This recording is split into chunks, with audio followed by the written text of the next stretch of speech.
Greetings, fellow in time and space. I'm your host, TheAmariaShadow, and welcome back to the channel. And welcome back once again to some more of Apollo Justice Ace Attorney Trilogy. We're going to be starting the trial portion of Episode 3, Turnabout Academy, the first trial portion of Episode 3. So without further ado, let's get started on our way to today's adventure and see what's in store for us. On Z! So, as of yesterday, I was able to test out the new map on My Hero Ultra Rumble, as well as unlock the new 100 million copies celebration skin for Izuku Midoriya in My Hero Ultra Rumble. And I do like the skin, but of course I noticed that it only has one colorway to it, which is kind of sad, which means it's overall not that really good of a skin. And also the tuning for it is not really that great. It looks like it's going to be more useful towards um, leveling it up for the Assault Deku. It's definitely a skin for the Assault Deku instead of the full bullet deck. A full bullet Deku. You know what? I'm just gonna start calling I'm calling Assault Deku Air Force Deku because that's basically Air Force Deku. Deku, and then you got Full Bullet Deku, who is Strike. So that's probably what I'm gonna do. But yeah, that suits um better for the normal Deku instead of the Full Bullet Deku and Deku, from what I could tell. So yeah, that's kind of saddening. But that's beside the point.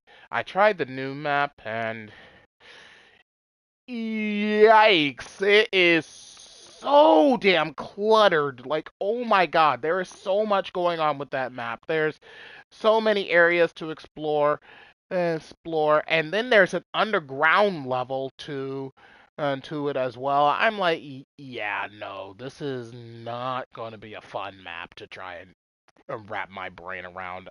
It's like I still don't even like UA Island that much, but I did at least get used to it. But I still think the best map in the game is still the USJ map because it's like I've gotten so used to it and I know where everything is in that map. But UA Island is like it feels smaller than the USJ map, which is saying a lot because the USJ map is definitely the smallest map in the game, but it feels smaller to me, and it feels like you're almost always guaranteed to get into a fight sooner or later in the UA Island map and the USJ map. It's like at least you're guaranteed to be able to find some loot, and then you could go search for a fight. But the UA Island map is like, oh, there's always going to be a fight here, there, and everywhere. And with Chaos City, it's like, try to wrap my brain around the layout of that map's going to take a while.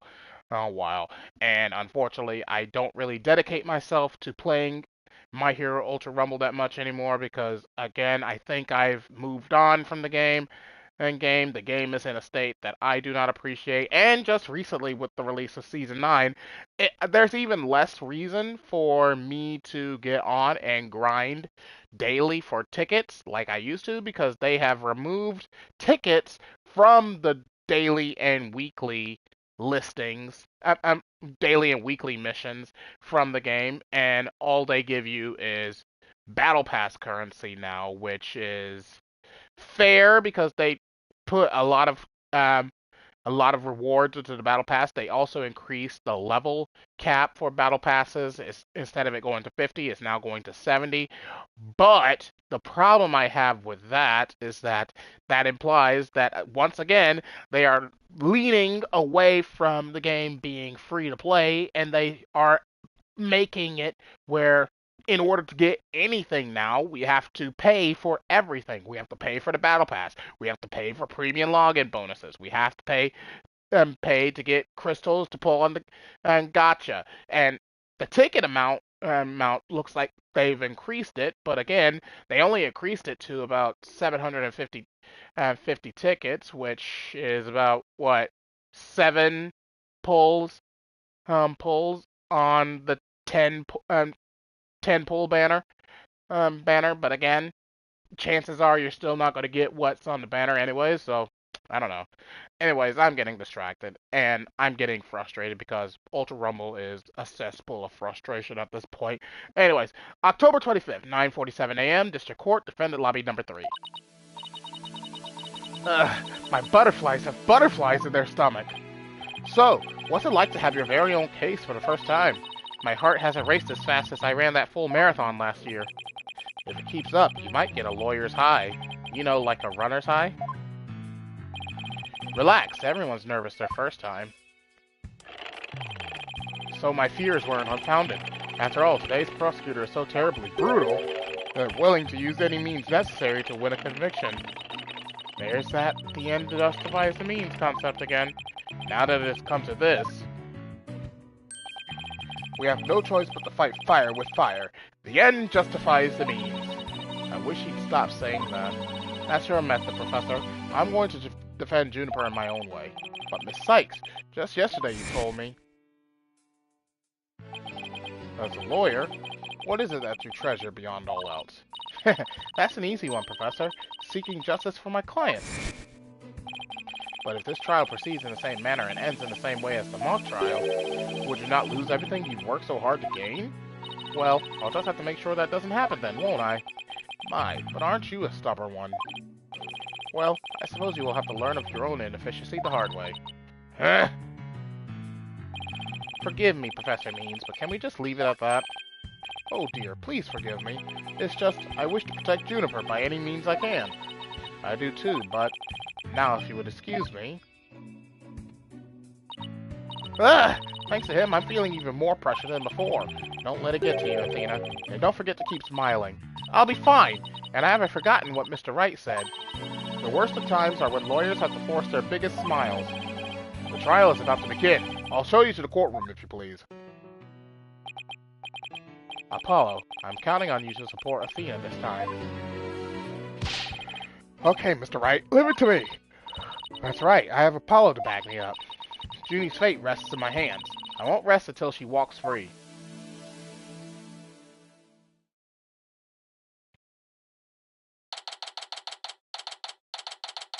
October 25th, 10 a.m., District Court, Courtroom number 4.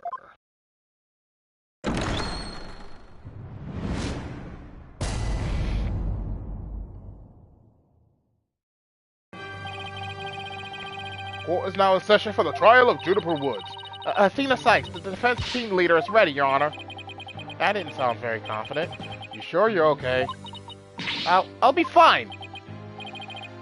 Your baldness. I know. As usual, you want me to deliver the opening statement. Ah! This case is crystal clear. I see no need to explicate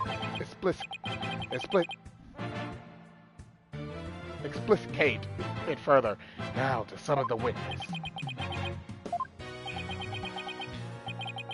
Is there something the matter? Please do share your boldness. Whatever gave you that idea? Bailiff, please call our first witness. And now we don't even get an opening statement.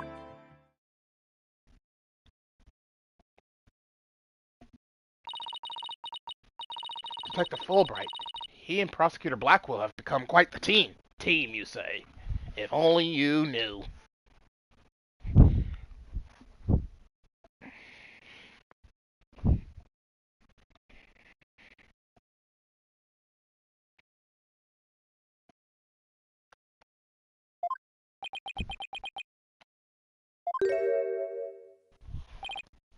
Oh, right! The case brief! Leave it to me! Yes, let the detective in charge, everyone's favorite friend of justice, explain. Why is autoplay on? Stop. What was that just now? It's like he and Blackwell are totally in sync.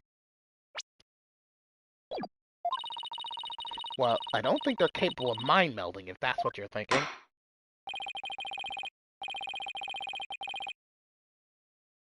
All right, Detective Fulbright, would you please explain the case to the court? Professor Court's body was discovered on October 24th at approximately 2:30 p.m. She was murdered with this awl I have here. The victim's blood and the defendant's prints were both discovered on it.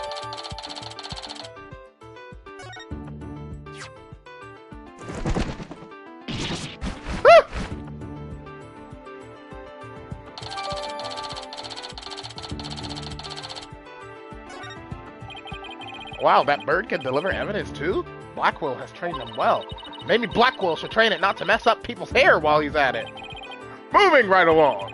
The body was discovered on the outdoor stage, although no blood was found there. However, we detected traces of a massive amount of blood in the third floor art room.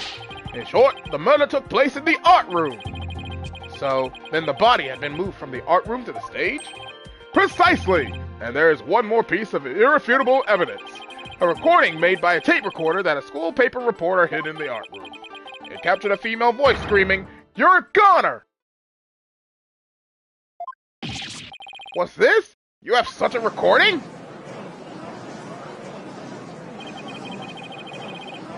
Must be from that tape recorder Miriam mentioned. But why is this the first we've heard of a death threat at the moment of the murder? Shh! Silence, please! I'd like to play the tape for you now.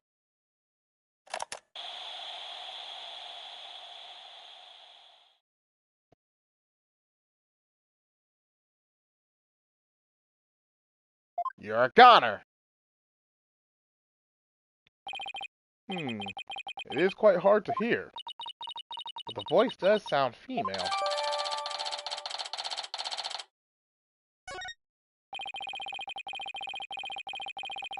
The noise and low volume of the voice have made voice print analysis all but impossible. Then you haven't identified the voice as belonging to the defendant. Not so fast! After all, voice print analysis is everything. The victim was killed at night, then discovered in the afternoon the next day. The question is, when was the body moved? Oh, I know! It could have been moved in the middle of the night when no one was around. Sorry, but no. The campus was full of students that morning.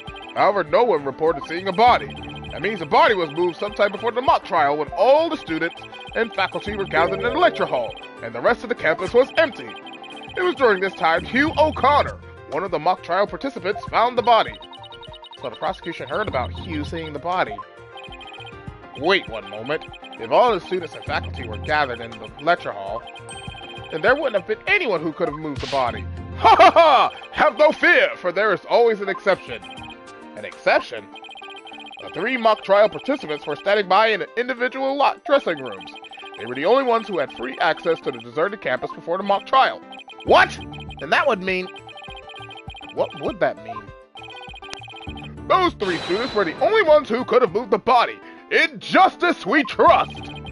I don't like where this is headed, Athena. Me neither. And by those 3, I mean... Hugh O'Connor, Robin Newman, and Juniper Woods. I knew it. Please, Detective Fulbright, don't say what I think you're about to say.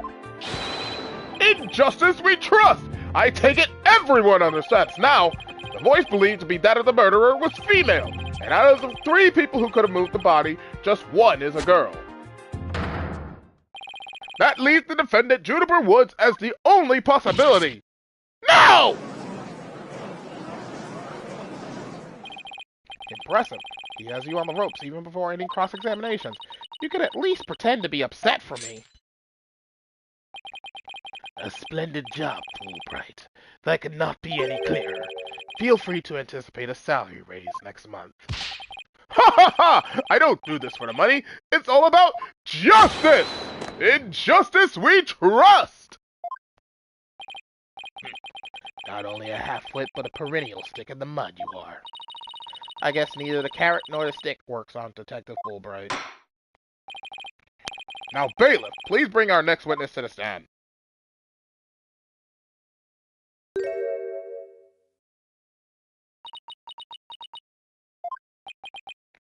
So, our first witness is a cardboard box?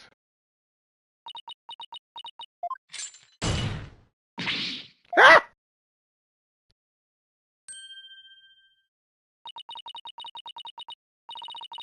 Stealth mode deactivated. Oh my, the box has hands! Smile, Your Honor. What the dickens? I just had my picture taken!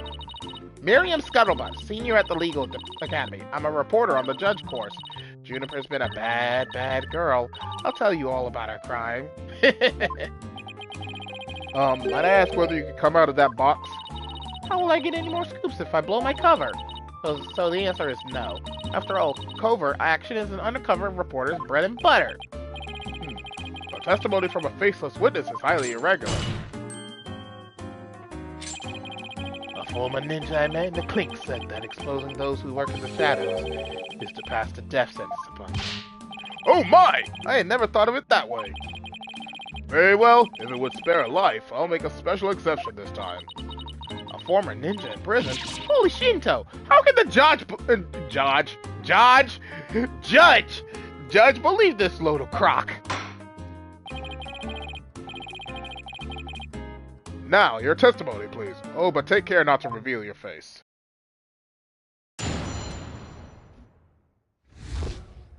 The similarity of the case and the script. The murder happened exactly like Juniper's mock trial script. Up until the mock trial began, only Professor Court and Juniper knew the script's content. Professor Court's sudden decision not to use the script sparked Juniper's murderous rage. Juniper has to be the killer. She has a motive and the murder is just like her script. The murder is just like her script! Could such a thing be true? Compare her script with the murder case and crime scene photos. Then you'll see. This is so simple even an ape posing as a decrepit old judge could understand. Only the victim and the defendant were privy to the script. Ergo, the defendant is the killer. Furthermore, in the art room where the crime supposedly occurred, this witness's script, along with an envelope on which "use" was written, were found. This proves that the accused's script had been rejected the day before the mock trial. She pressed the victim to use her script. An argument ensued, and then the fatal stabbing. Ugh, that makes perfect sense. What now? Prosecutor Blackwell has all his ducks lined up in a row.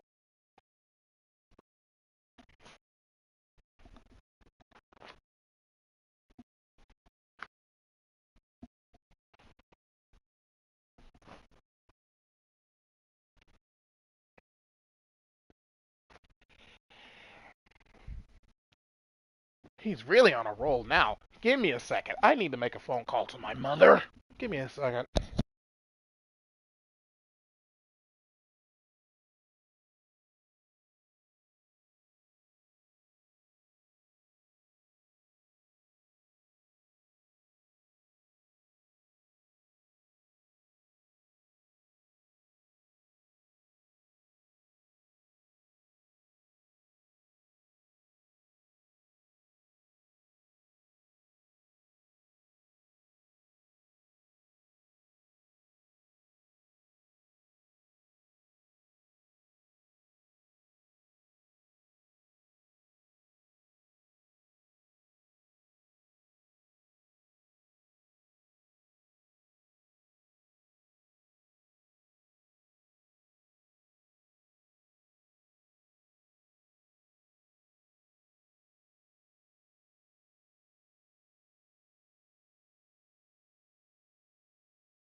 It is cold.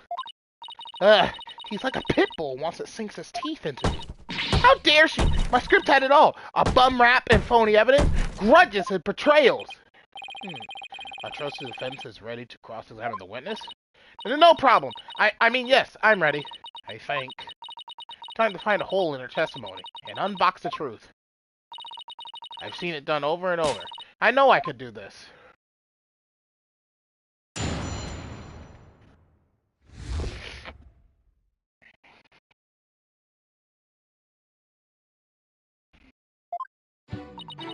The murder happened exactly like Juniper's mock trial script. Hold it!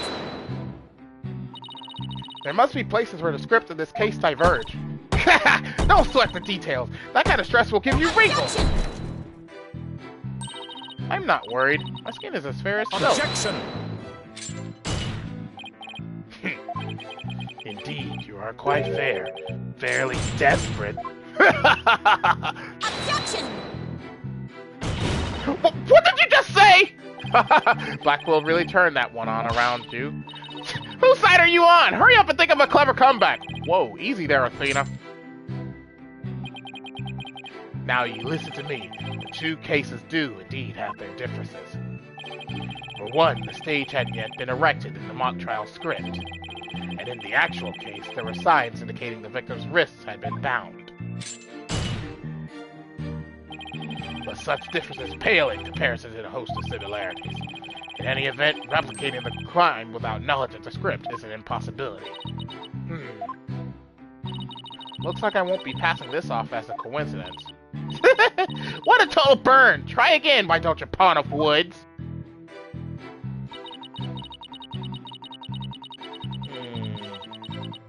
Well, that's obvious.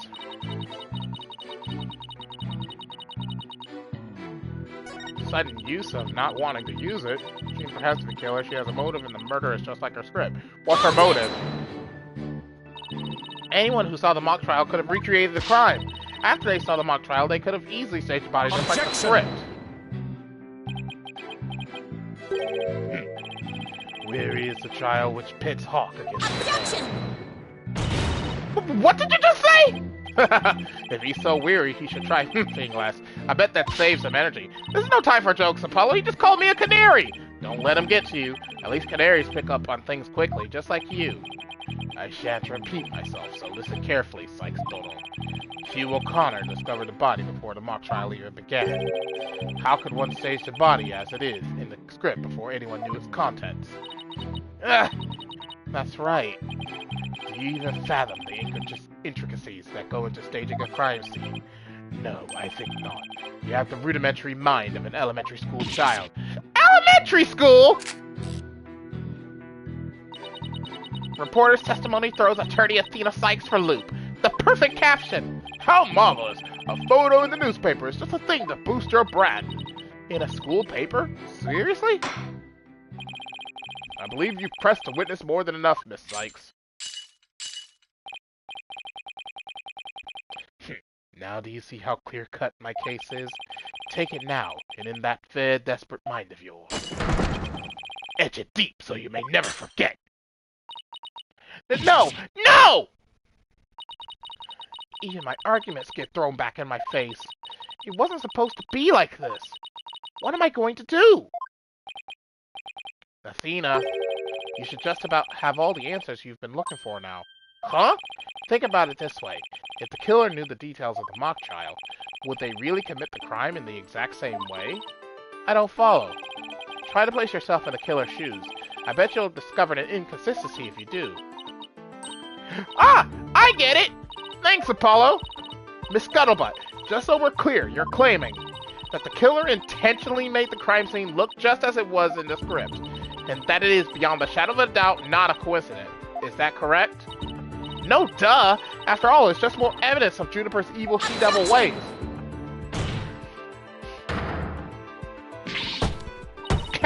What'd I say? What'd I say? Our client made the crime scene look just like the script. Something known only to her? That would be not just foolhardy, but completely irrational. What do you mean? Yes, Miss Sykes. Please tell this court what you mean by irrational. It wouldn't make any sense for Junie to mimic her own script on purpose because it would make her the culprit. The murder scene was the same as it was in the mock trial script. That in and of itself is irrational. What's wrong with them being the same? Yes, Miss Sykes. Care to explain what you mean? Okay, let's say for argument's sake that Miss Woods is the killer. If so, then what reason would she have to intentionally make the actual murder mimic her own script? That's easy. She was admitting that she was the... Ah! That's right. If she had really done that, it would have been like proclaiming to the world that she was the killer. So what we actually have here is evidence of someone trying to frame our client.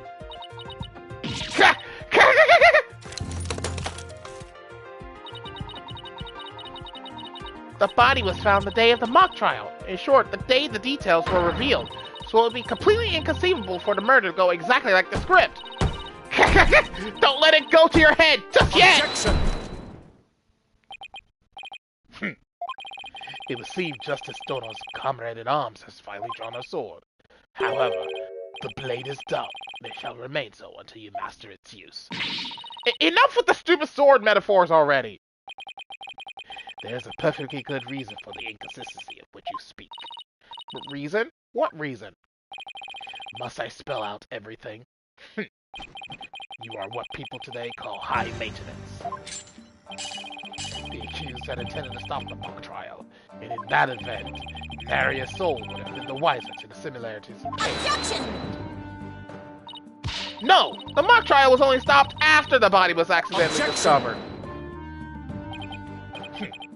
Our witness here had also discovered the body. In fact, she was the lead to our dearly departed professor by the accused herself. What? The scuttlebutt saw the body too? Precisely. And with the discovery of the body, the mock trial ought to have been cancelled. Wait, so you didn't call the police? Nope, I kept a secret for my big scoop. You can't do that! I made her pay long and hard penance for her sin. Did I not, my little box top?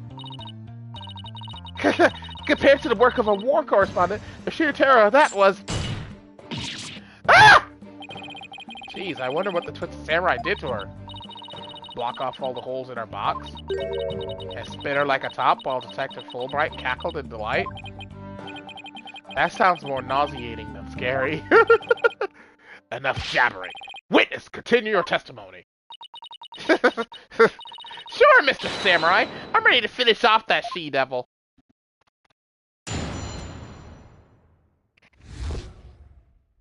What Scuttlebutt saw. I snuck into Juniper's dressing room while everyone was in the lecture hall. Juniper changed into her stage costume. I asked her, "What are you doing?" Well, suddenly she fled into the hallway, as if she wanted me to follow her. I followed her all the way to Professor Court's body. She led me right to it. I'm positive it was Juniper because she was wearing the costume that she had made. Hold it! Why did you withhold such key testimony? Ha! What's that supposed to mean? Athena, you haven't even started your cross-examination. I know, but our testimony points to her as being a potential suspect. Well, I don't think Prosecutor Blackwell is. No, wait, I bet he's already thought of that. The witness left the lecture hall to sneak into Miss Wood's room before the mock trial. That means she, too, could have moved the victim's body. The prosecution's claim no longer has any ground to stand on. Help! Now, no need to ruffle your own feathers, so. When you squeak like a little brat, it agitates Taka. Do you want him to peck your eyes out? No thanks! You listen here. The witness has a perfectly good alibi. Oh yeah, I do. Around the estimated time of death, I was at undercover reporter class. It's right near my home. Undercover reporter class? The proverbial rug has been pulled from under you. The witness cannot be the killer. The defense must look before leaping, or at least make sure the rug's secured to the floor. I tried to warn you. Ugh. Well, there ends the cross-examination. Let's allow the witness to step down. Huh? No, wait a minute. The defense has no right to cross-examination the witness after that little spectacle. For whatever a man is sowing, this he will also reap. Why can't he say you reap what you sow? Very well. If the cross-examination is over, I suppose the witness may go home. Have spent some time in our lovely box and recovered from today's stressful events. Don't you worry about me, Your Honor. There's no rest for the wicked, or journalists either. My third eye's always eyeing a scoop. She's always eyeing a scoop? Well, back to the trenches. Bye-bye! Hold it! Not so fast, Miss Scuttlebutt! Apollo? There's just one thing I'd like to ask. Did you take a picture of the victim's body? And if not, why not? Well, that is... No, I didn't take one. Well, that's strange. Why wouldn't you take a picture if you're always eyeing a scoop? Did you or didn't you really see the victim's body? It's not like I, actually saw it, but... What the devil? Did you hear that, Your Honor? The witness didn't actually see the body. That completely overturns the prosecution's claim that the witness was led to it. Justice Dono, you dare bear steel at me again?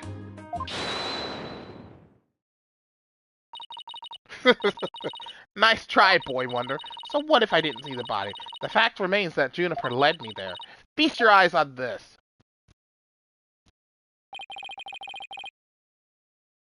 What exactly am I looking at here? It's a crucial moment forever frozen in time by my third eye. A photo clearly showing Juniper Woods. Why did you not tell me of this?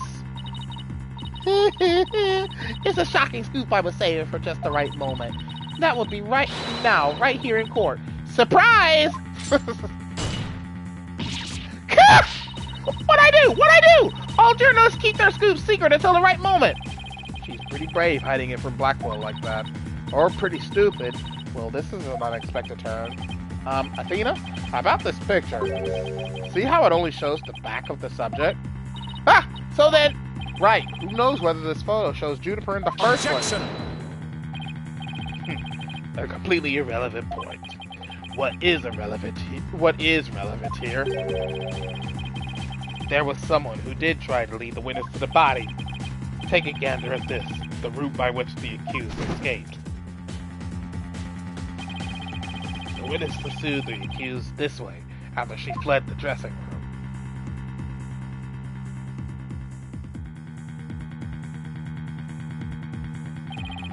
The accused descended to the first floor and exited the quad. Then what, cartoon cretin? Then I tripped and fell. Caught my knee on my own box. She stayed under her box even while running after someone? Sounds difficult. Recall that the body was already there, for Hugh O'Connor had already seen it. She was trying to show someone the body because she wanted to stop the mock trial. Hold it! But if the facts have changed, that's all the more reason to cross-examine the witness. The defense has a point there. Very well, you may proceed with your cross-examination. It seems Justice Dono has saved your pretty little hide, Missy. For now, at least. Whew! Yes, I pulled that off somehow. Thanks, Apollo. You're a lifesaver. Incidentally, my compliments to the witness for a very fine box. It's primo cardboard, lovingly selected from among many. Tell another lie or hide another fact from me, and I shall put it to the torch. Please, anything but that! I think it would be more eco-friendly to recycle it, but that's just me. Alright, Miss Sykes, you may cross-examine the witness.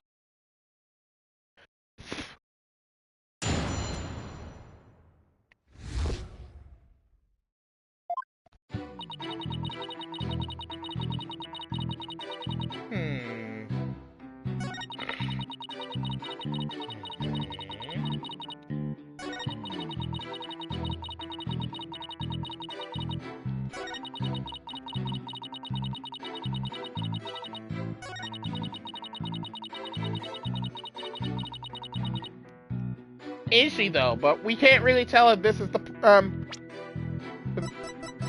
Yeah, no, it can't be. Miss Scuttlebutt's sole basis for identifying her client as the figure in this photo is the fact that it shows someone in Miss Woods' stage costume. Well, it is Juniper's costume, so it must be Juniper in it. It's clear cut. No, that's where you're completely mistaken. What? This is the design drawing of our client's stage costume. Oh my, what a wonderful creation! The constellations are extraordinary. I'm glad you noticed, because those stars are precisely what's important here. In the drawing, there are constellations all over the outside of the costume. But there's not a single star on the costume in the photo! That means... what exactly?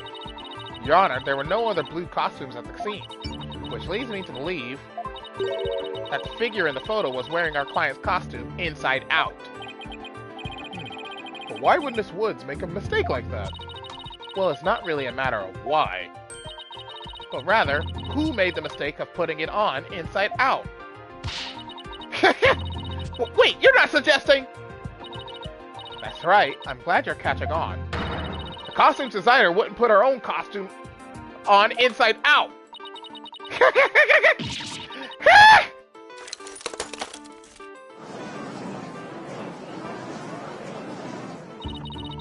Sorry, Miss Scuttlebutt, but doesn't believing you had a scoop when you really didn't make you a failure as a reporter?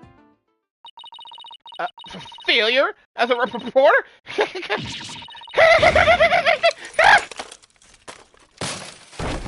There she is. Ah! Why, hello, Miss Scuttlebutt. So nice to meet the woman beneath the box. You didn't see nothing! Objection! Now I would have you stop right there, Sykes-Donal. For it is the why of the matter upon which I would have this court focus. What do you mean? Miss Juniper Woods! Yes? What were you doing on the morning of the mock trial? I was in my dressing room, painting my costume in fluorescent paint. Fluorescent paint? My design drawing shows twinkling stars in the costume. I was going to make the costume shimmer like that by painting the inside fluorescent. What was that again? Fluoride? Does your costume have cavities? Not fluoride, fluorescent, as in glowing. The paint would make it glow in the dark. Yes, so you applied that to the inside of the costume. And then... I let it dry for a while because I heard it takes a long time. So I put the costume on my mannequin inside out. Inside out? So then... This is a photograph of the inside out costume taken in the dark. As you can see, there's a heavy layer of paint over the entire inside surface. If someone were to properly don this costume in this state, the wet paint would get all over their body. Why, yes, I believe it would! Indeed, ergo, the costume was worn the way it was, not by anyone's mistake. But because this was the way it was on the mannequin, inside out! Ah!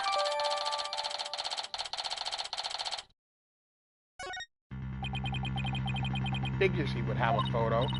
Ugh, did we just fall into his trap? Yeah, I bet Blackwell had it all planned out. Still, I think you should give this photo a nice long look. Oh, please tell me you found something that doesn't add up. Check out the chest area. It kind of looks like handprints to me. Hey, you're right! But Junie would know better than to touch it while the paint was still wet. Objection! I believe the term to describe your thought process is wishful thinking. After all, if master painters make mistakes, why not a rank amateur such as you? So basically, you're saying my claim requires evidence to back it up. Evidence? That shouldn't be a problem, right? After all, you've come this far. Just because I've come this far, doesn't mean I've thought everything through, though. What? You mean you've just been bluffing? What did you expect me to do? I'm sick of losing to this guy. But you're right. There's only one thing left to do at this point. And that's to present some evidence. Pronto! A showdown, is it? I gladly accept. The fluorescent paint must have stuck to the hands of whoever touched the costume, and that paint should glow in dark places, so I just need to carefully check every last piece of evidence. This piece of evidence shows who touched the costume. Take that! This one. A school newspaper? Interesting. Take a look at the photo where the lights are dimmed and the spotlight is on Miss Woods. Observe Mr. Newman's hands in that photo as he stands at the prosecutor's bench. As you can see, it's glowing, just like Miss Woods' fluorescent paint. It is glowing. Quite brightly, I might add. But why would he put fluorescent paint on his hands for the mock trial, you may ask? The answer is he wouldn't. Not on purpose. It got there when he put the costume on. Oh? That means... What again? It means the figure photographed in the costume was not our client, Juniper Woods. It was her classmate, Robin Newman! What?!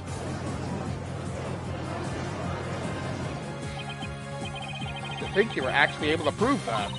Well, you never know what's going to happen next. That's the thrill of the courtroom. So then... Does that mean that Robin is our man? Well, that's certainly how it looks. Very well. Robin Newman it is. He is here in the gallery, I trust. Show yourself! I challenge you to a duel!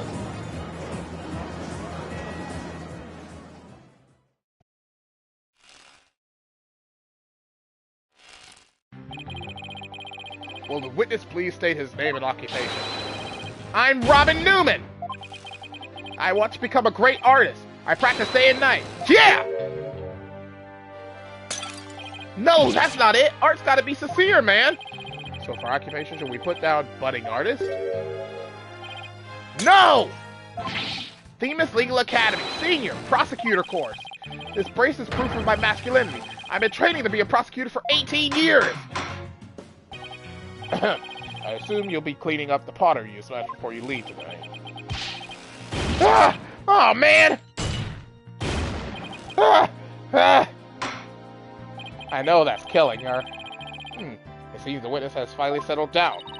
I guess nothing phases the judge after all these years. You may proceed with your testimony, Mr. Newman. Specifically, the court wishes to hear why you had fluorescent paint on your hand. Again, that's not a mister, that's a missus.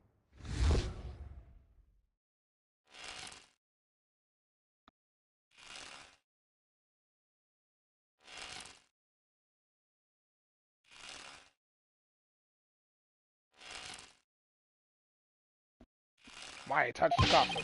I went to see Juniper in our dressing room, but she wasn't there. When I walked by that frilly costume, I was like, whoa, the mannequin it was on. It was about to fall on me. I got that paint on me when I caught it, but I never put it on. That's just stupid. Hold it!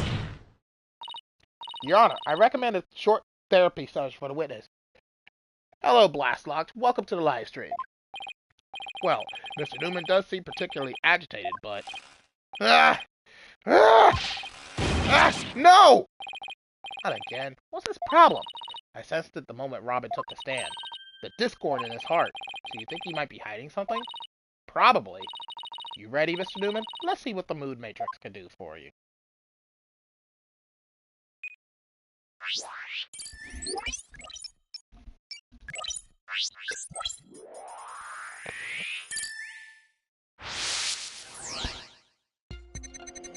I went to see Juniper in our waiting room, but she wasn't there.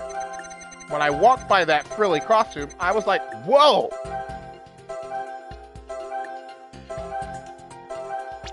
Why were you happy? Got it! When you mentioned the stage costume, I sensed a sudden powerful feeling of joy. Would you care to explain, Mr. Newman? Wait, what? Why would a frilly scarf thing and a long skirt make me feel like that? I don't know, but you seem awfully interested in that costume for some reason. You didn't happen to put it on, did you? Like I'd be into that kind of thing. I'm a dude, and I'm into braces. You don't think Robin's actually got a thing for Juniper's outfit, do you? Oh, come on, isn't it obvious? You're enjoying this a bit too much, Athena. No way, man! The mannequin came falling toward me, so I stuck out my hands to stop it. End of story! That's a new piece of information.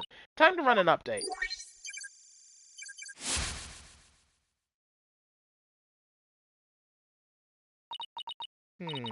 Even after that update, something just doesn't feel right here. Do I have anything that can prove this statement contradicts and what really happened? Take that! You said the mannequin came falling toward you, so you stuck your hands out to stop it. If so, then the fingers of your hands would have been pointing outward like this. But that's not what the handprints show. In fact, this looks more like just your thumbs and the base of your palms. But why in the world would I leave such weird handprints? You know why. You left them when you went to adjust the scarf after putting it on. Just like the model in this drawing. Whoa! Why don't you just admit it, Mr. Newman? You did put the stage costume on, didn't you? And you really do like Miss Woods' clothes, don't you? Fine, I admit to putting the costume on. But I don't like girly clothes, man! Yes, new information to plug in. Time for another update.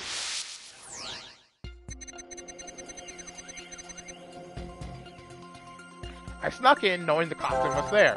My heart was pounding, even though I'm a guy.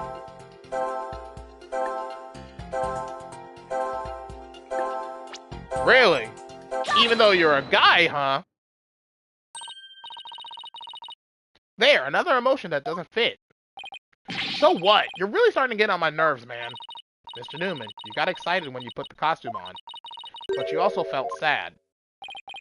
Who cares if I felt sad? It's no big deal! Okay, Mr. Newman, out with it. Why did you feel sad? You're hiding something, aren't you? Ooh, no! You're not fooling anyone anymore. Now tell us why you were sad. Okay, fine. If you're going to be that way, I'll tell you. The reason I felt sad is... No matter how much I dress up, I'll never be as pretty as Juniper. Well, no offense, but his habit of shouting at the top of his lungs doesn't exactly help. No, that's not it! I totally own those girly clothes. I should have been totally pretty. But, there's something that keeps getting in my way! Wow, that's a whole lot of anger and raw emotion right there. His heart is crying out in pain. His emotions are out of control. Out of control emotions. We saw those during the Ninetales Veil incident. So all we have to do is find the source of his uncontrollable anger, right? Right. Help me look for a conflict between the statements and the images we see.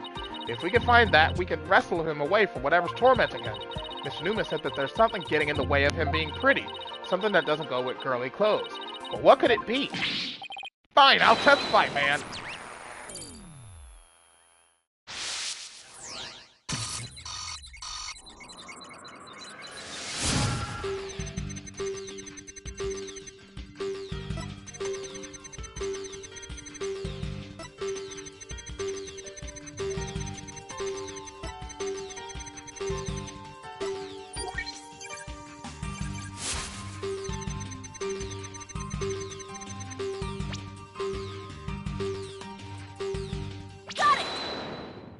This is easy. You're a girl. Mr. Newman, you feel a great deal of anger towards your breaks, don't you? Is that what you feel is holding you back from being as pretty as you think you should be? Huh? What? Mr. Newman, the truth is, you really want to take that brace off, don't you? No way, man! This is a symbol of masculinity! I could never take it off! Is it that you can't take it off, or that you don't want to take it off? Aw, man! I should have kept my big mouth shut! This is really weird. He exhibits intense anger towards his brace, which he calls a symbol of masculinity, but he can't take it off, not even when he's trying to look pretty. What could be at the root of his complicated relationship with his brace? I have a feeling we're on the verge of uncovering an earth-shattering secret. Athena, you okay? It seems Robin is still hiding a secret. A big one. Bigger than the fact that he's secretly jealous of Juniper's looks? Yes, at least I think so. No, it can't be! I just thought of something, but it's totally insane! Mr. Newman. What? I'm onto your little secret, and if I'm correct, it's not very little at all. It's huge. This sounds completely insane, but it's the only possibility left. Mr. Newman, or should I say, Miss Newman, you are, and always have been, a girl. What? Have you lost the plot, Athena? No, I'm completely serious. I don't have any direct evidence. But that's what Robin's heart is shouting out, loud and clear. Hold it! I still think you've totally lost it. I mean, Robin reeks of testosterone. How could he possibly be a she? I, for one, have never seen a girl who shouts like a maniac all the time.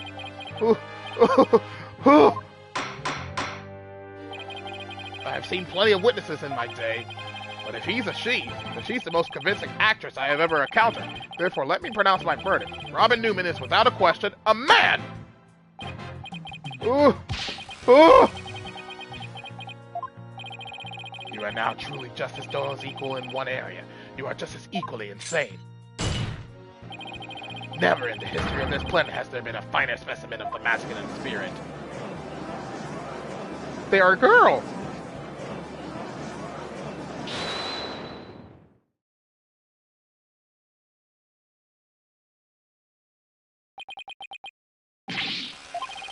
You guys are done talking about me. I'm...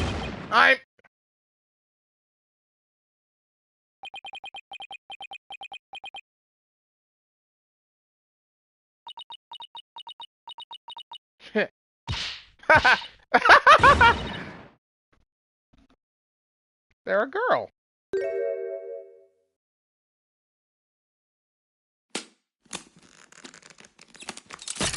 Take that shit off. Ah! The brace! It's...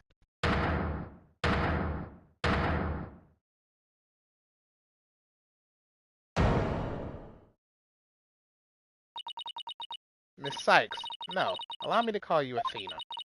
I wanted to keep this a secret at all costs. But no. What? No way! Ah!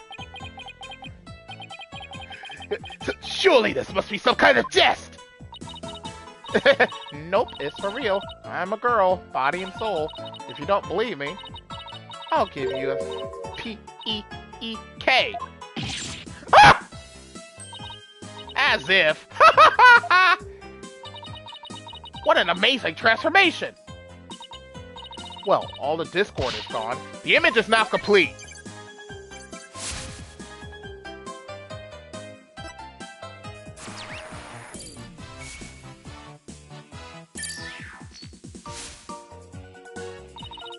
I was raised as a boy since I was little, and I studied law just as my parents wanted.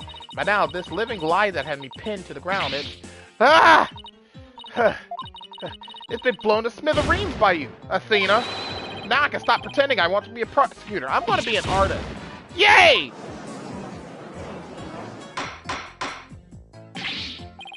Order! Order! What a shocking development. He really did turn out to be she. Why is everyone looking at me like that? I feel like a movie star or something. But no paparazzi, please. I value my privacy, okay? No pics or you regret it, man. Am I just imagining things, or is Robin even more hyper now than when she was a he? I don't know. Maybe it's because she finally got her troubles off her chest. Literally. It's all well and good, but does he being a she actually change anything? The fact that the witness is actually a girl does change things, because there is now a piece of evidence that we must reevaluate. Very well. Let's see what the defense has for us now. What piece of evidence must we reconsider now that we know that the witness is a girl? Take that! This is what I'd like the court to reconsider. Oh, the tape recorder. The one that recorded the threat. You're a goner. That's right. And we have already established that it's a female voice in the recording. Of all the students who could have moved the body before the mock trial was to start, our client was the only female if you exclude Miss Scuttlebutt because of her alibi, and that is why the tape recorder made our client the prime suspect. Ah! So then... That's right. The witness just revealed that she's a girl. Therefore, if we are using the voice of this recording as the basis for her accusations, this witness must be labeled a suspect too! Oh no!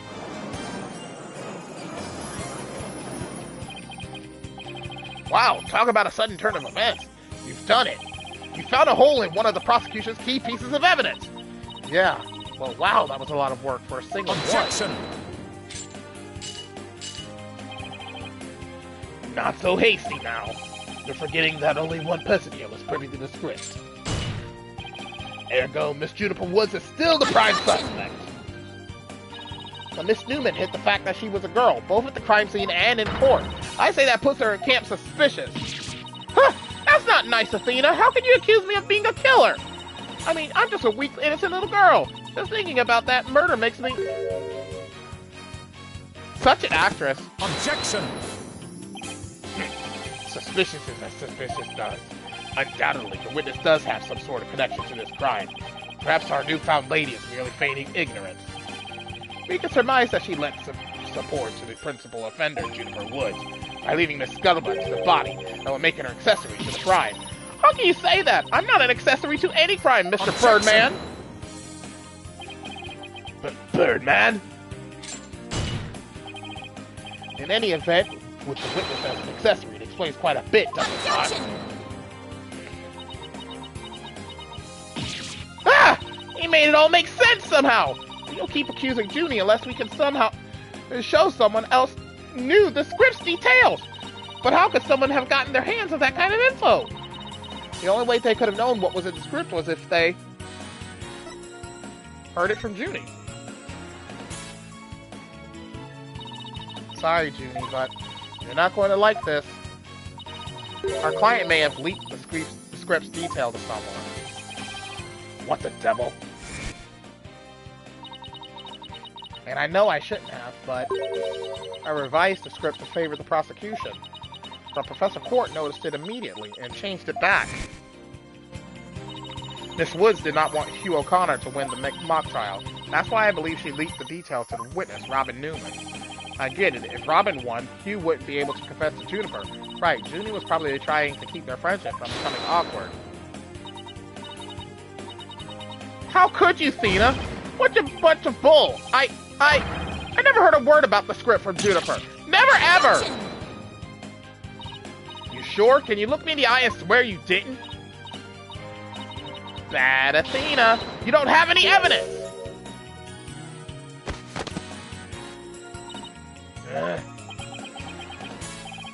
Actually, we might have just a thing. Really? Yeah, one of Robin's lines I read when we were reenacting the mock trial. Here's a shot of the crime scene. Ironically, it was Professor Court who posed as the corpse. Their forehead. How did the mock trial participants react to this photo? Mr. Newman was surprised by what Professor Court was wearing. Robin said, "Oh, the green sweatsuit." Sure, I might have said that, but so what? Well, think of it this way, Athena. Yeah? Which way exactly? If I told you that I'd be wearing a blue suit today, but then showed up wearing what I've got on now, what would you say? Oh, the red suit. Ah! I think I've got it! Your Honor, we have evidence proving that Miss Newman knew the contents of the script. The defense moves to present said evidence to the court. Very well, Miss Sykes. Present away. This evidence proves that Mr. Newman had prior knowledge of the script's contents. Take that! The mock trial script? Miss Newman, during the mock trial, you were shown a photo of the victim's body.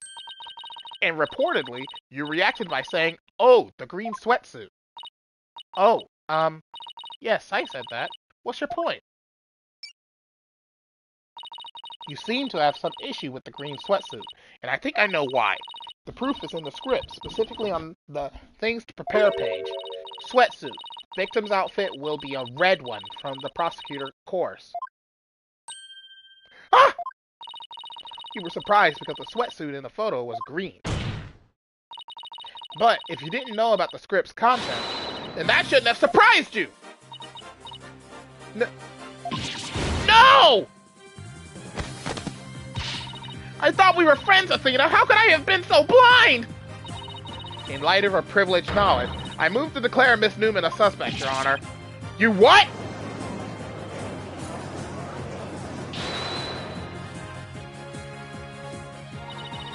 If knowing script details makes me a suspect, then there must be others beside me. I mean, someone else could have also seen Professor Court's note. Note? What note? The professor and Juniper were working together to prepare for the mock trial, but only one copy of the script was made to prevent it from being leaked. But that gets kind of inconvenient, right? You're not seriously going to suggest... But it's the truth. Professor Court did do exactly what you're thinking. She didn't write down any of the proceedings or the truth behind the case, but she did write a note to herself about the props and details about the victim's body. Is this really true, Miss Newman? If you don't believe me, send the police over to my house. Tell them to check the pictures on my camera. I thought it might give me an advantage. So I took a picture of the note. I say she's telling the truth. Wait a sec! If there's a note with details about the body, then that means there are others who could have made the murder look like our client's script. Yes, I believe you're right. Apparently, this case isn't as clear-cut as Prosecutor Blackwood would have us believe. This new revelation blasts a big fat hole in the prosecutor's case. Oh! Objection! Bully for you, Missy. But don't think this spells victory. And why not? The battle is still young, and my blade is now fully drawn. Between it and my next witness, your life will be forfeit. So put away your wooden sword. And show me what you are truly capable if you wish to live. You want it? Don't worry, I'm gonna bring it.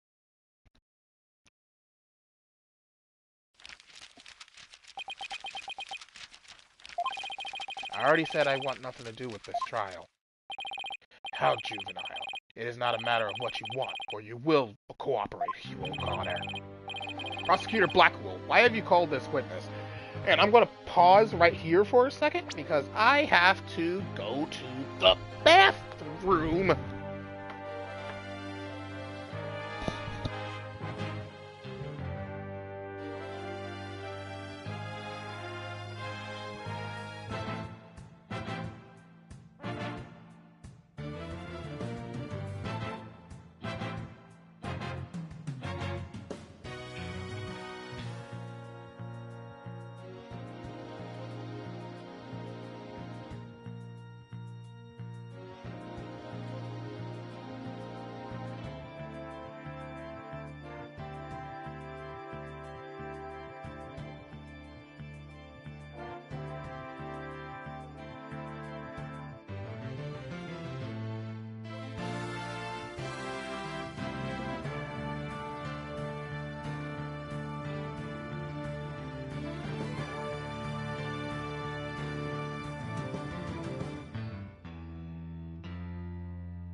Okay, after I'm done with this stream, I have to step next door because my water is frozen, so I need to ask my neighbor to fill up some water jugs. Prosecutor Blackwell, why have you called this witness? You will recall that the day before the mock trial, in short, the day of the murder, the accused had testified that she left for home at around 6 p.m. Yes, my notes here do confirm that fact. Right, our client wasn't at school at the estimated time of death, so she couldn't be... Objection! Yet that was but a felicitous lie. Or am I mistaken, Golden Boy? I have no intention of saying anything more. Now if you'll excuse me. Hold! I am not through with you yet! It seems the rogue prosecutor has it out for me. Leave. We just might discuss you-know-what. Ah! No! No! Wait! One little statement and Mr. Cool loses it? What's that all about? I changed my mind. I'll stay and testify. Are you sure, Mr. O'Connor? The word of a genius is as good as gold. Let's get on with this. Hugh O'Connor, a senior at Themis Legal Academy, lawyer course. How's that? Just fine. Your testimony then, if you please. You're up against the top of the class now. I'd be careful if I were you. I know Junie would never lie like that. That pompous schoolboy won't know what hit him.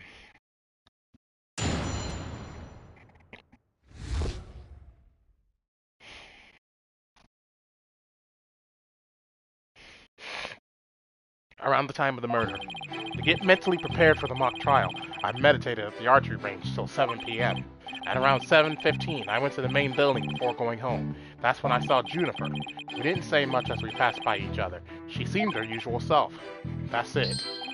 Anything else you'd like to ask? That is quite enough. Well done, Golden Boy. The final bell rings at 7 p.m., at which point the campus is a desolate place. Now you will recall the tape recorder. We now know the time of the voice recording. It was 7:10 p.m., the day before the mock trial. That was the dark hour of this heinous crime. Do you have any proof of that? As its final bell, the school plays a special broadcast when the clock strikes 7. The female voice on the tape appears 10 minutes after the broadcast. The killer waited until the school was empty to spring a devious and deadly trap. Tape recorder updated in court record. So when the witness saw the defendant, that would have been... Indeed, it was 5 minutes after the voice was captured on tape in the art room. Ergo, we know that the accused was still in the main building, even after the killing. So the time of the murder and the time of when the body was moved. Great. Another inconvenient testimony.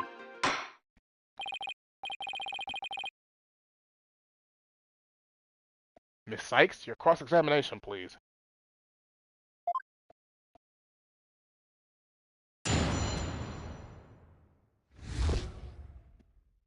Around the time of the murder. Get mentally prepared for the mock trial. I meditated at the archery range till 7 p.m.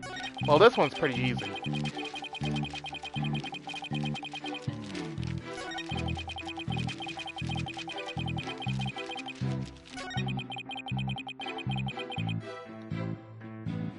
Hold it! Alright, I'll take you up on your kind offer. I expected as much, so go ahead, ask away. Mr. O'Connor, I want to ask you, how did you prep for the mock trial? Please tell the court what you were doing on October 23rd, the day before the mock trial. That's an easy one. Nothing in particular. Nothing at all? You didn't help with the preparations? You don't get it, do you? I was merely playing the role assigned to me. I left the preparations and the like to others. My job was to be mentally prepared. Junie put her heart and soul into getting things ready while he just sat on his behind? Just to reiterate, I spent most of the 23rd meditating at the archery range. I didn't talk to anyone until the school closed at 7 p.m. I suppose a few archery club members did come and go while I was there. But you didn't talk to anyone? Not a single soul? That's right. I didn't say a word to anyone till the final bell at 7 p.m. I see. This is crucial information. Please add it to your testimony. I don't know if you're bluffing, but if you are, you have a pretty good poker face. I didn't talk to anyone until the final bell. I'd been meditating alone at the archery range. No, you haven't. Objection! You had a meeting. You were supposed to talk to Professor Court, so you didn't talk to anybody on October 23rd? Are you sure about that? I already told you. My word is as good as gold. Okay, then how do you explain this? And don't spare any details. Sorry, never seen that before. This is the victim's planner. She recorded all of her plans in great detail. Take a look at this page here. It reads 23rd, meet with Hugh, and important. Don't you find that interesting? What? Where'd you get that? The key word here is important. You say you were at the archery range all day, but you also said a few students came and went while you were there. That doesn't sound like a great place for an important talk. But the entire campus was buzzing with activity before the mock trial. Where could they have possibly had a private conversation? I thought about that too, but the situation changes after the last bell. What's this now? The witness stayed after the last bell. In order to have a private talk with the victim. Am I right, Mr. O'Connor? This is insane! Must we go through this yet again? I suppose you also have no evidence, as usual. No, I don't have any direct evidence. However, the witness was meditating until after the last bell, and he attempted to conceal his private meeting with the victim. First Robin, now me? Who are you going to accuse next? You're just another unscrupulous attorney looking to get ahead.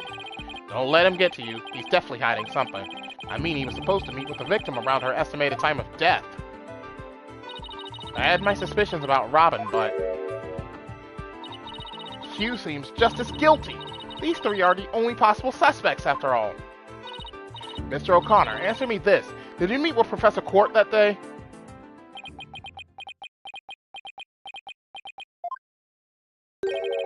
Sorry, Mr. Jailbird Prosecutor. I don't mean to steal your thunder, but I have something to say. If it will save me some trouble, then by all means, speak away. If you recall, Miss Sykes, the voice on the tape recorder was female. Knowing that, I'd like you to explain how I could possibly be a suspect. Ooh, he has a point. Impressive. Golden Boy here does shine gold indeed. Care to take the reins? You're more than capable of prosecuting this case. Sorry, but I'm studying to be a lawyer. What a pity. To think such genius is to be wasted on mere lawyering.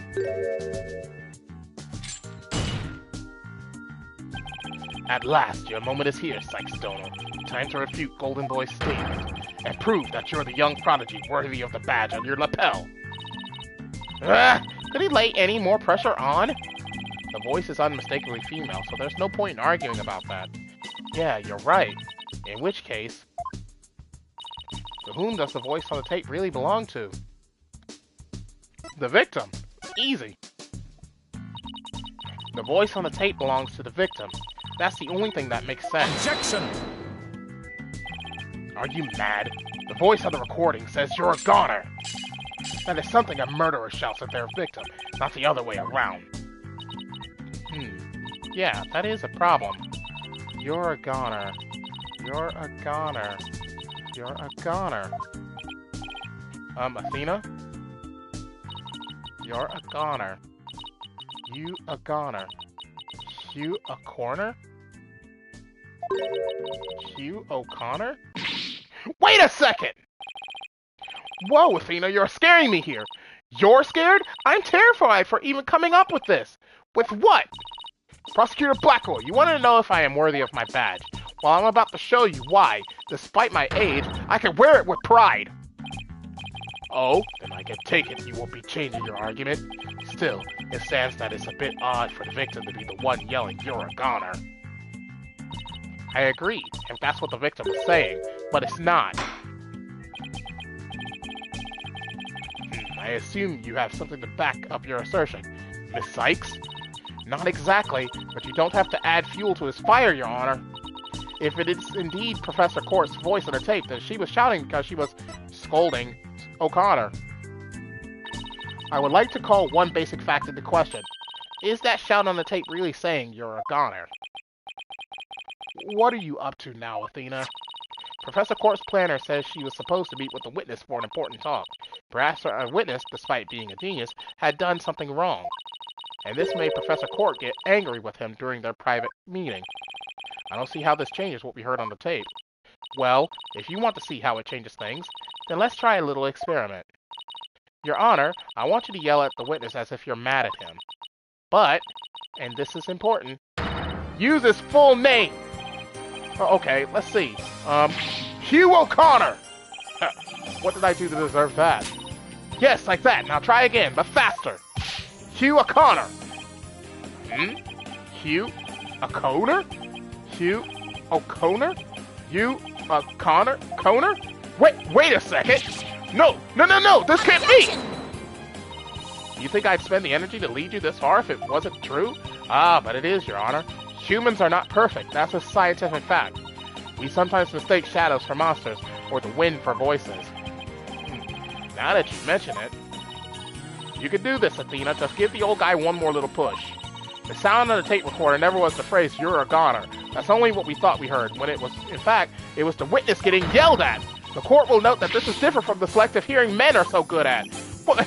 Selective hearing? Why? Why? Seriously? Why? Why did that have to be added? I think you're right, but what was that last part again? Never mind. The important thing is that the voice that was recorded isn't our client. And since it was the victim scolding the witness, he must now join the list of suspects.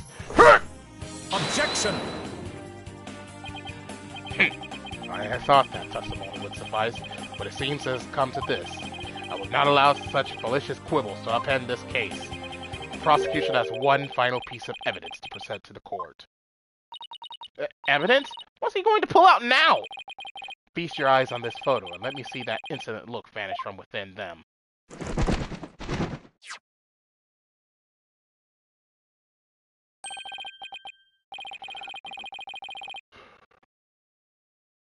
Let's see here. Oh, it's a picture of the defendant and the victim. The photograph shows professor and student preparing for the mock trial together. Wait, was this taken in the art room? The room where the murder occurred? Indeed it was, but the revelations do not end there. Do you see the clock on the wall? It reads 7:05, a mere 5 minutes before the voice was recorded on the tape. What?! The accused brutally stabbed the victim to death 5 minutes after this photo was taken.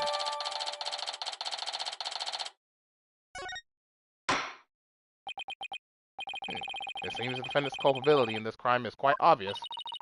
Junie was with Professor Court just 5 minutes before she was murdered? What now? Nothing I say could change that fact. Understand now? You can believe in your client all you wish, but try as you might.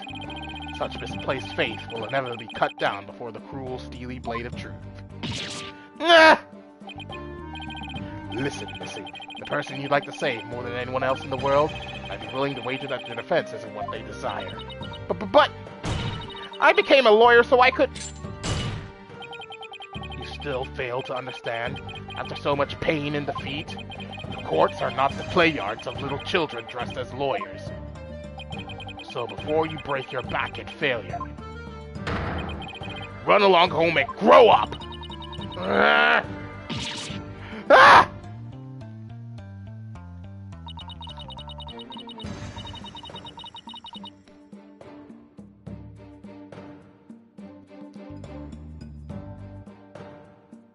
If he thinks I'm giving up now, he's got another thing coming. I have to find my inner strength if I ever hope to save him. But I can't think of any way to strike back. The worst of times are when lawyers have to force their biggest smiles. That's impossible. How could I smile under these circumstances even if I forced it? This is better than bad. Who knew Blackwell had that one waiting in the wings? Why didn't that Twisted Samurai just present it at the beginning? Wait, maybe this was his real plan? Or is he just trying to show me how weak and powerless I am? Maybe he's right, because I really haven't gotten a clue. Who's the real killer? Who murdered Professor Custer's court? Robin Newman? A girl who had been forced to live a lie as a guy?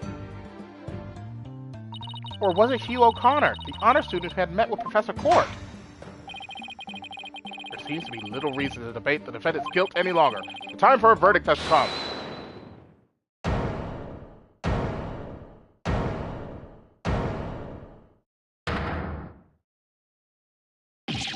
No! That's not gonna happen, man! What's the meaning of this? You can't interrupt a judge about to hand down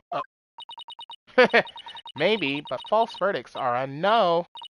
A no-no. What? Miss Newman, please explain yourself. Juniper's not the killer. I know, because I know who the real killer is. You do? You know who the real killer is? What is she up to now? Yep, I know, because the real killer is... me. Me! Teehee! What?! It was me! I did it alone! Just me! I don't get it. Why is she confessing? Miss Newman was witness near the stage. There is even a related photo of her. The more I think about it, the more suspicious he seems. Robin Newman isn't the kind of guy who pins the blame on friends. Just so he can walk free. Get it over with! Declare me guilty already!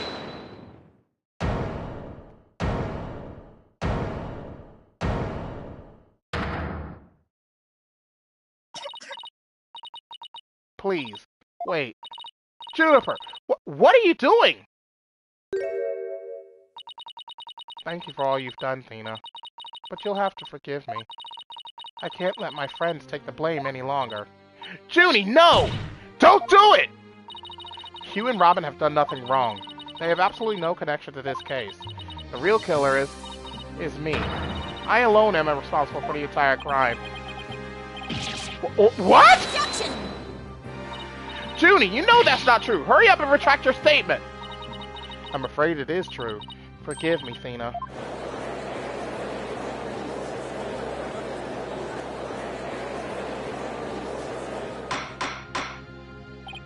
Order! Order! Will somebody please explain what's going on here? I see right through your cheap ploy. School rules state that a prior conviction terminates one's eligibility to graduate. A guilty verdict here would make whatever dreams one had go up in a puff of smoke. Oh, I wasn't aware. Even meek little mice will fight when cornered. A pitiful spectacle, I might add. These vermin are trying to protect each other now that they've nowhere else to run. Protect each other? Wait, so was Robin just trying to protect Junie too? If so, then the real killer is...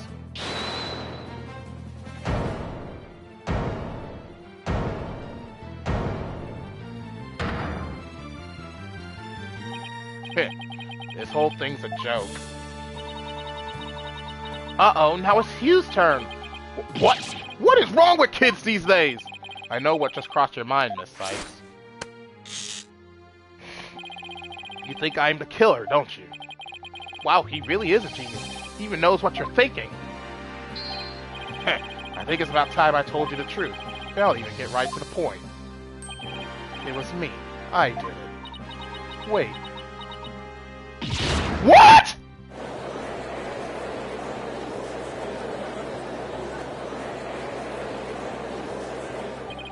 Now both potential suspects are claiming to be the real killer. I am so confused right now!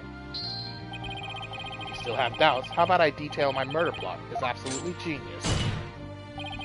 Enough of this nonsense! This is a court of law, not the set of some high school drama! I see I have no choice. I'm afraid I'll have to... Hoy! Wait! Your boldness! I'm sorry, Prosecutor Blackwell, but I'm in no position to hand down a verdict just yet. I am hoping that the defense and prosecution can come up with some airtight evidence. That is why I'm giving you both the rest of the day to continue investigating this case. Pinch me. I think I'm dreaming. Fine. Do as you wish. This brings today's proceedings to a close. Court is adjourned!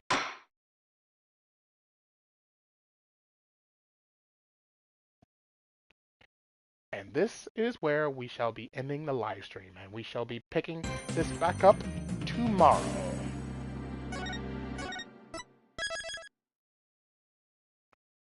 So, thank you all for watching, and as always, is your host, TheAmariaShadow, saying along Z, and I'll see you for the next adventure. Goodbye, everyone!